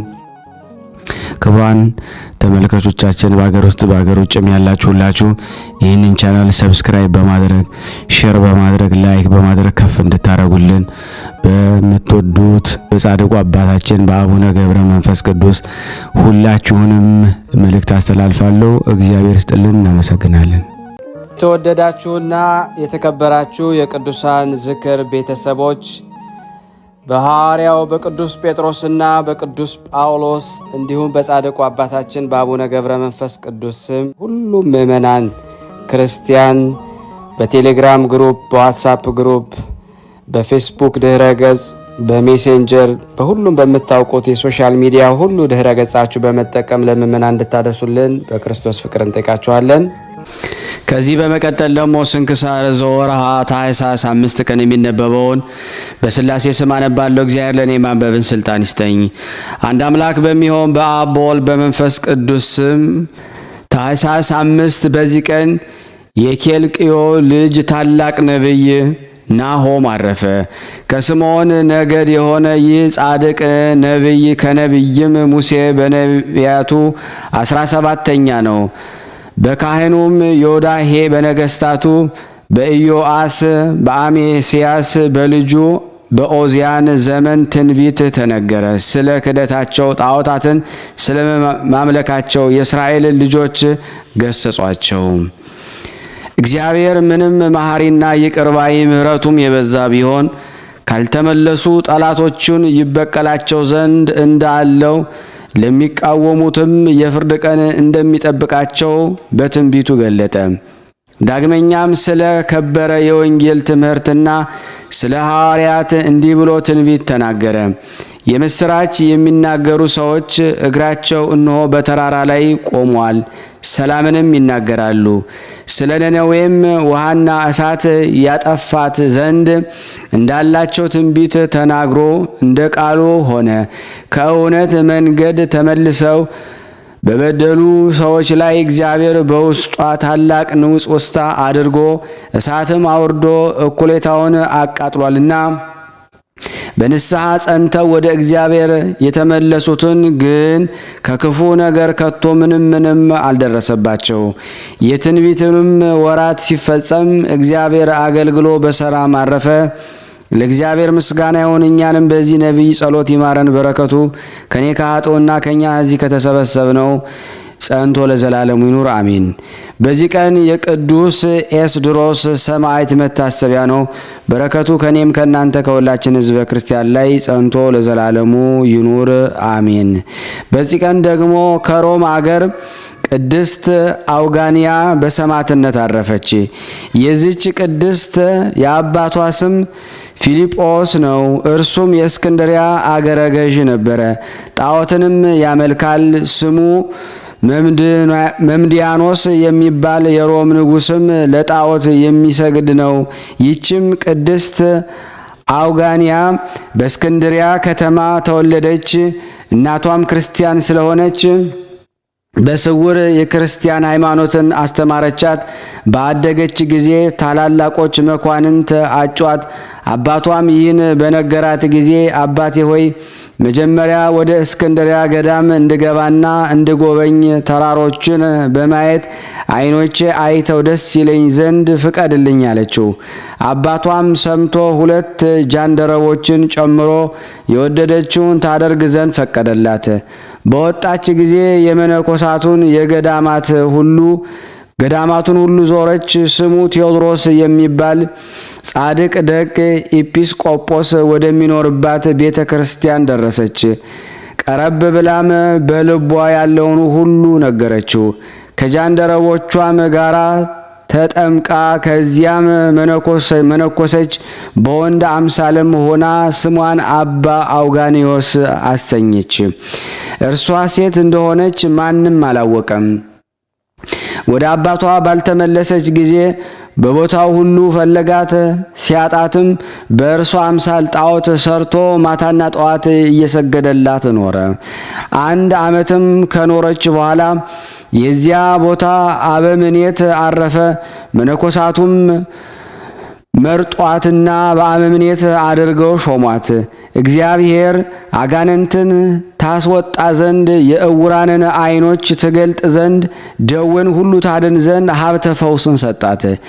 ከዚህ በኋላ ሰይጣን በአንዲት ሴት ልብ ክፉ ሐሳብ አሳደረባት። ከአዳነቻት በኋላ ወንድ መስላታለችና ገዳምህንና ምንኩስናን ትተህ ለኔ ባል ሆነኝ፣ ብዙ ገንዘብ አለኝና አለቻት። አባ አውጋኒዮስ የተባለችው ቅድስቷም እናቴ ሆይ ከእኔ ዘንድ ሂጂ፣ ሰይጣን በከንቱ አድክሞሻል አለቻት። ባሳፈረቻትም ጊዜ ወደ እስክንድሪያ ገዢ ሄዳ እንዲህ አለችው፣ እኔ ወደ እገሌ ቦታ በሄድኩ ጊዜ ሊደፍረኝ ሽቶ ወጣት መነኩሴ በሌሊት ወደ እኔ መጣ። አገልጋዮችም ሲጮህ ከእኔ ዘንድ ወጥቶ ሸሸ። መኮንኑም በሰማ ጊዜ ይኸውም የቅድስት አውጋንያ አባቷ የሆነ መነኮሳቱን ሁሉ አስረው ያመጧቸው ዘንድ አዘዘ። ባደረሷቸውም ጊዜ እንዲያሰቃዩአቸው ለሌላ መኮንን አሳልፈው ሰጧቸው። ከስቃይም ጽናት የተነሳ ከእርሳቸው የሞቱ አሉ። የመነኮሳቱንም መጎሳቆል ባየች ጊዜ መኮንን አባቷን እንዲህ አለችው፣ ጌታዬ ሆይ ምስጢሬን እውነቱን እነግር ዘንድ የምፈልገውንም እንዳትከለክለኝ ማልልኝ አለችው። በማለላትም ጊዜ ወደ ስውር ቦታ ወስዳ ምስጢሯን ሁሉ ገለጠችለትና ልጁ አውጋንያ እርሷ እንደሆነች አስረዳችው። መኮንኑም አይቶ በእውነት አንቺ ልጅ አውጋንያ ነሽ፣ እኔም በአምላክሽ አመንኩ አላት። በዚያን ጊዜ መነኮሳቱን ይፈቷቸው ዘንድ በመሰቃየት የሞቱትም ይቀብሯቸው ዘንድ አዘዘ። ወዲያውኑ ከቤተሰቦቿ ሁሉ ጋር ተጠምቆ ሁሉም ክርስቲያን ሆኑ። የእስክንድሪያ ሰዎች የሃይማኖትን ጽናት በአዩ ጊዜ በወንጌላዊ ማርቆስ ወንበር ላይ ሊቀ ጳጳሳት አድርገው ሾሙት። ክብር ይግባውና የጌታችንን የኢየሱስ ክርስቶስ ሃይማኖት እያስተማሩ ብዙ ዓመታትን ኖሩ። ከዚህም በኋላ በእርሱ ላይ ሌላ ከሃዲ መኮንን ተነስቶ ይህን ሊቀ ጳጳሳት ፊልጶስን በስውር ይገድሉት ዘንድ ጭፍሮቹን ላከ። በቤተ ክርስቲያን ውስጥ ቆሞ ሲጸልይ ገደሉት። የሰማዕታትንም አክሊል አገኘ። የሮሜ ሊቀ ጳጳሳትም የቅድስት አውጋንያን ዜና በሰማ ጊዜ ወደ እርሱ ወስዶ እርሱ በሰራው ገዳም ላይ እመምኔት አድርጎ ሾማት። የመነኮሳይቱም ብዛት 3300 ነው። እነዚያም ከእርሷ ጋር የኖሩ 2 ጃንደረቦች በ2 እግሮች ላይ ኤጲስቆጶስነት ሾማቸው።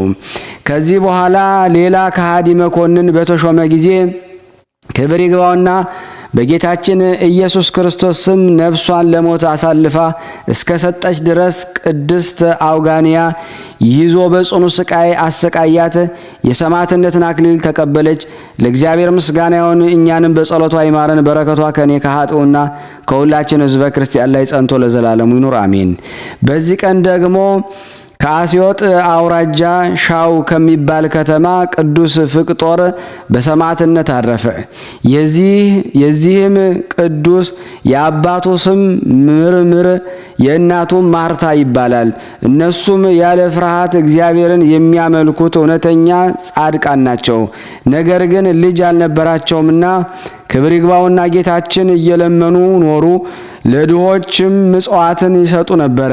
እግዚአብሔርም ልመናቸውን ተቀበለ። ይህች የተባረከች ማርታም ይህን ሊቅ ፍቅጦርን ጸንሳ ግንቦት 9 ቀን ወለደችው። እግዚአብሔርን በመፍራትም ሰርተው ቀጥተው አሳደጉት። 20 ዓመት ሲሆነው አባቱ ወደ ንጉሥ አቀረበውና ንጉሡም በአባቱ ፈንታ ምስፍና ሹመው አባቱ በዕድሜው ሸምግሎ ነበርና። ከጥቂት ወራት በኋላ ጣዖታትን የሚያመልኩ ክርስቲያኖች ሁሉ ይገደል ዘንድ የንጉሥ ዲዮቅልጥያኖስ መልእክት ወደ እንጽና አገር መኮንን ደረሰ። መኮንኑም ክርስቲያኖች እየፈለገ ወደ ሻው ከተማ ደረሰ። ያን ጊዜ ክብር ይግባውና ክርስቶስን እንደሚያመልከው ክፉዎች ሰዎች ይህን ቅዱስ ፊቅጦርን ወነጀሉት። ያን ጊዜ እንዲያመጡት አዘዘና በአመጡት ጊዜ ለጣዖታት እንዲሰዋ አስገድደው እምቢ በአለውም ጊዜ በወህኒ ቤት እንዲያስሩት አዘዘ።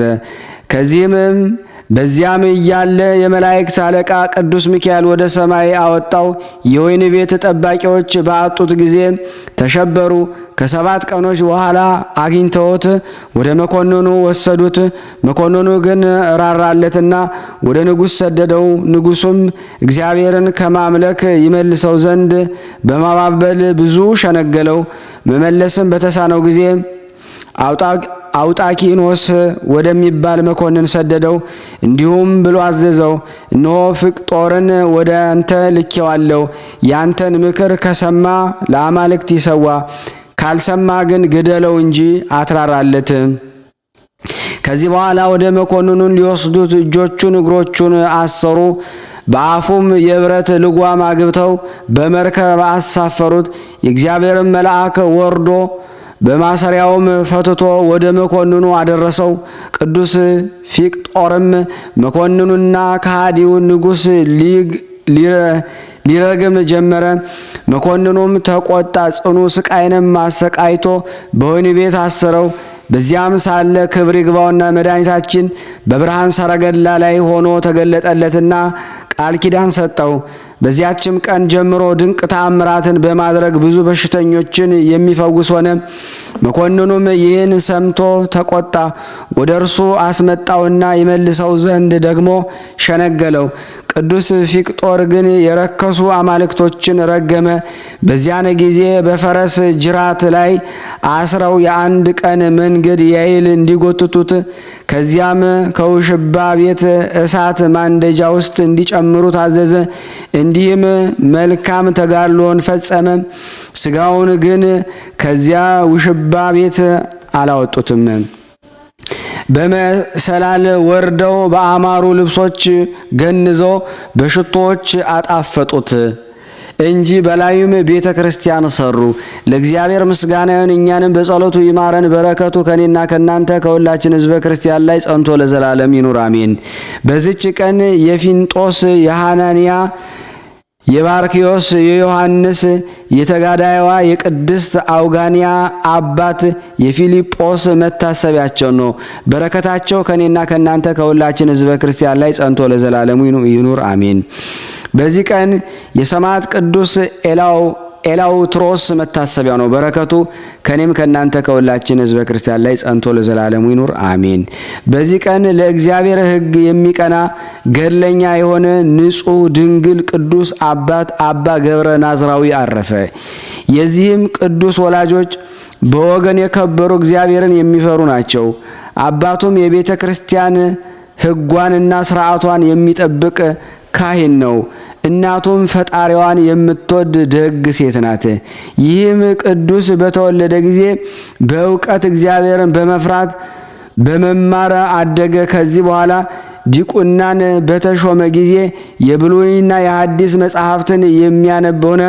በኦሪትም ውስጥ የሰንበት ቀን የሻረና ስራ የሰራባት በሞት ይቀጣ የሚል አገኘ።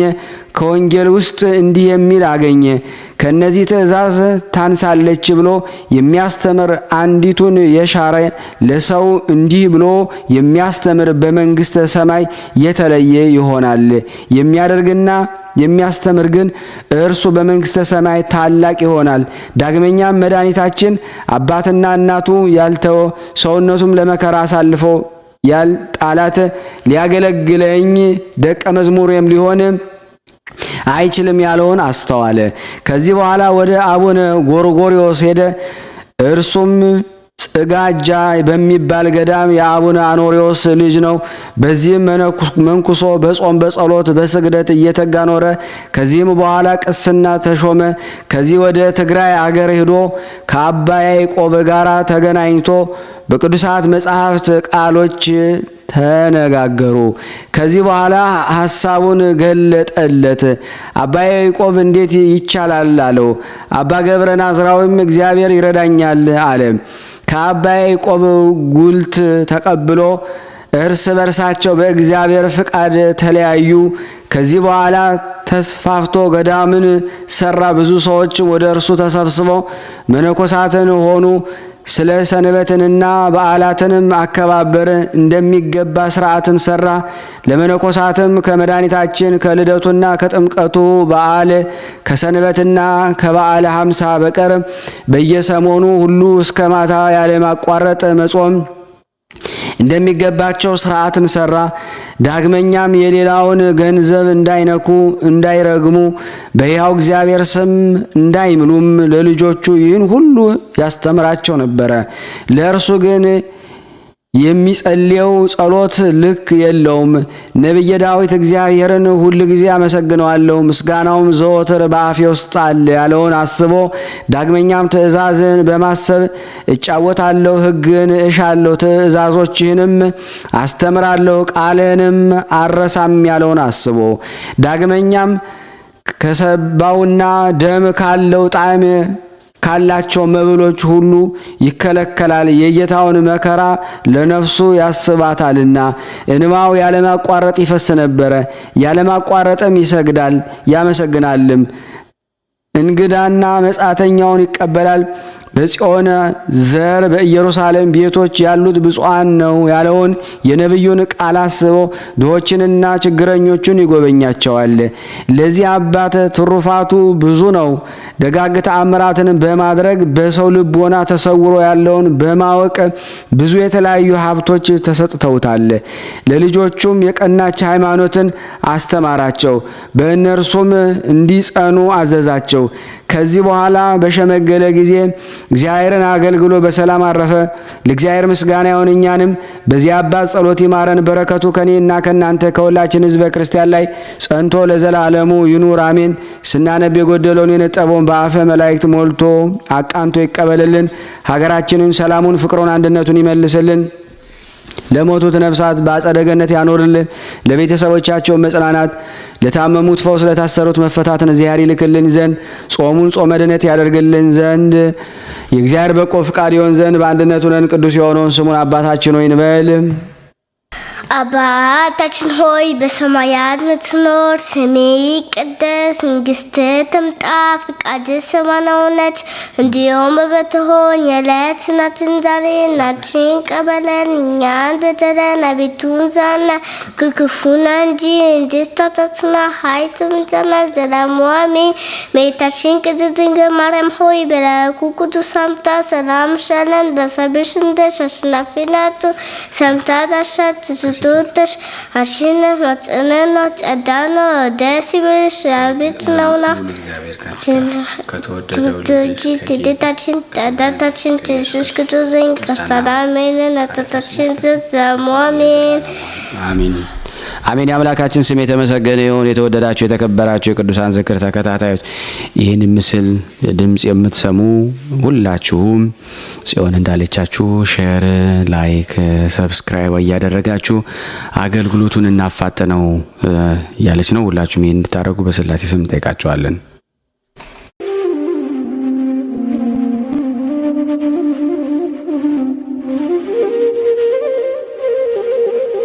እየተመገቡ ነው የሚገኙት። ዛሬ ግድፍት ቀን ነው፣ ግን ያው በሽሮ ነው ያገኘው። ሁሌም ሲጾሙ ከርመው በዚህ ነው እየተመገቡ ያለው። በዚህ ውስጥ ነው የሚስተናገደው። የሚያስፈልገውን በሙሉ የሚያገኘው ከቤተ እግዚአብሔር ነው እና በረከት መቅመስ ይችላል። ለዛ ነው የእግዚአብሔር ቤት የተባለው።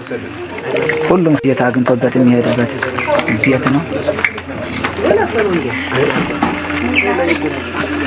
ቤተ እግዚአብሔር ይባላል። በረከት ቅመሱ፣ አረፍ በሉ ነው። እጅግ አድርጌ ማሳሰብ ወደው ይሄን ነው። ስለ ቅዱስ ገብርኤል ብላችሁ እንደምትልኩ በጣም ተስፋ አደርጋለሁ። በኢትዮጵያ ንግድ ባንክ ቀጥታ መላክ ለምትፈልጉ እዚህ ጋር ባለው ቁጥር ላኩ።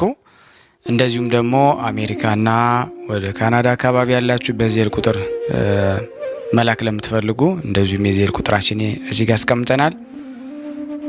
ካሻፕም ለምትፈልጉ የካሻፕ ቁጥር እዚህ ጋር እንደምትፈልጉት አለ። እንደዚሁም በፔይፓል መላክ ለምትፈልጉ በሁሉም መልኩ አለላችሁ። እንግዲህ የምትችሉትን ያክል እየላካችሁ የላካችሁትን የብር መጠን በዋትስአፕ ቁጥሬ 0041 779 77 46 32 ደረሰኞቻችሁን እየላካችሁ እንግዲህ እናመሰግናችኋለን ማለት ነው። ክብር ያደለልን። በጣም እናመሰግናለን።